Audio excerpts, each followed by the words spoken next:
it's virtually impossible to sustain the virtues for very long from the old state of consciousness, because the old state of consciousness is dominated by ego. One of the greatest difficulties is handling this issue of ego and keeping it under control. So we need to reveal who we are, but we also need to master the art of who we are presented as our best, as it serves us and our children, as it serves us and our friends, as it serves us in our business. Your conscious awareness. It's what looks out behind those eyeballs. What is that? It isn't cells. It's some kind of conscious awareness that you are. And make no mistake about it, you've occupied a whole lot of bodies already. If 99% of who you are, you can't touch and you can't feel and you can't smell, then what is it? Who is it? Where are you? What is this thing called your essence or who you are? And where does it go? As scientists delve deeper into the nature of what causes things to be as they are, they find themselves immersed in an unseen world of infinite intelligence, acting in a lawful and purposeful manner. What we encounter in the physical world appears to be but a manifestation of invisible cause. The kingdom of heaven, which I translated, as you may remember, as the dimension of formlessness or the dimension of spaciousness, is within you. And there's only one thing that matters, and that is to find within you that dimension of consciousness and then live from that dimension of consciousness. But it is a constant and it never ends. But if we can make a personal appeal to ourselves, I want to constantly work on developing the positive side of my nature and do my best to suppress that darker side that would not allow me to be most of what I can possibly be. I think that's what's important. Of course, it is better that somebody should at least attempt to cultivate the various virtues.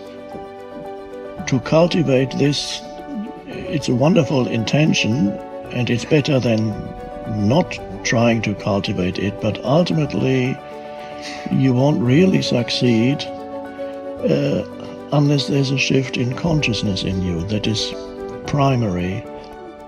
Make sure what you do is the product of your own conclusion, not to do what someone else says. Take what someone else says, process it, think about it, ponder it. If it makes you wonder, if it makes you think, then it's valuable. Then when you go take action, make sure that the action is not what somebody told you to do. Make sure the action is the product of your own conclusion.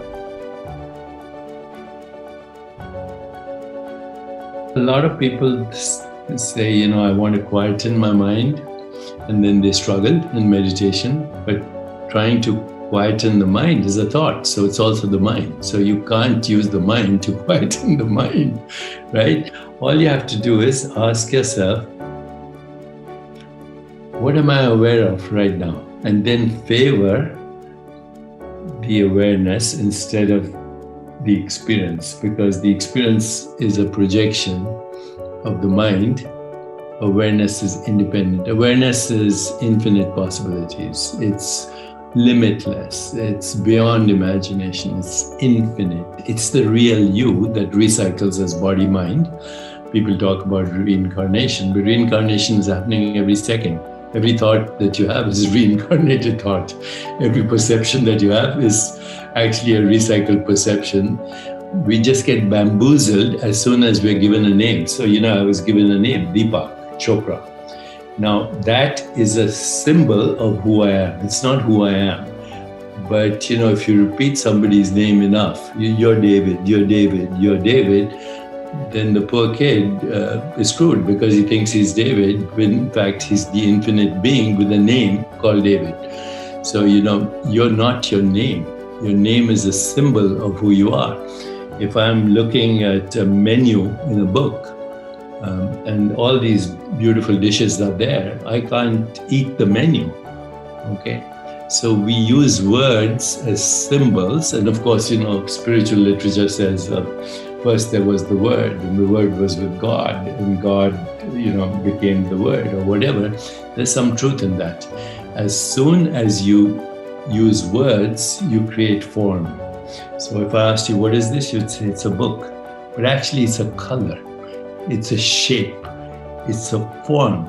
If a baby was looking at this book, it would be squiggles, shapes, forms, and colors. No idea that this is a book and the baby is called David. No idea.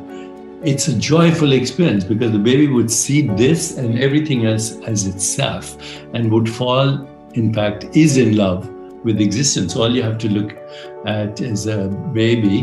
The only time it says, is when it's hungry or it's wet. Otherwise, it's in bliss. And why is it in bliss? Because it hasn't been bamboozled by constructs. If people could understand the magnificence of who they are, that their fundamental state is bliss and joy and awareness and existence, which is timeless. See, the body is in time, the mind is in time, every thought is in time, every perception is in time, every image you have in your mind is in time, except you, the one that's awareness. So once you get to that, this is what is called the spiritual experience. It's also actually the original religious experience. Whether it's Jesus or Muhammad or Buddha, it doesn't matter. The religious experience is just three things. First, you know yourself beyond body and mind. Second, you have the emergence of Platonic truth, which is goodness, harmony, peace, empathy, compassion, love, kindness, joy. And the third religious experience, not religion, I'm not talking about religious dogma, religious experience, loss of the fear of death. If you have those three things, you know your true self, you have the emergence of what we call Platonic values, truth, goodness, beauty, harmony, love, compassion, joy, equanimity, and you lose the fear of death, what left? You're free.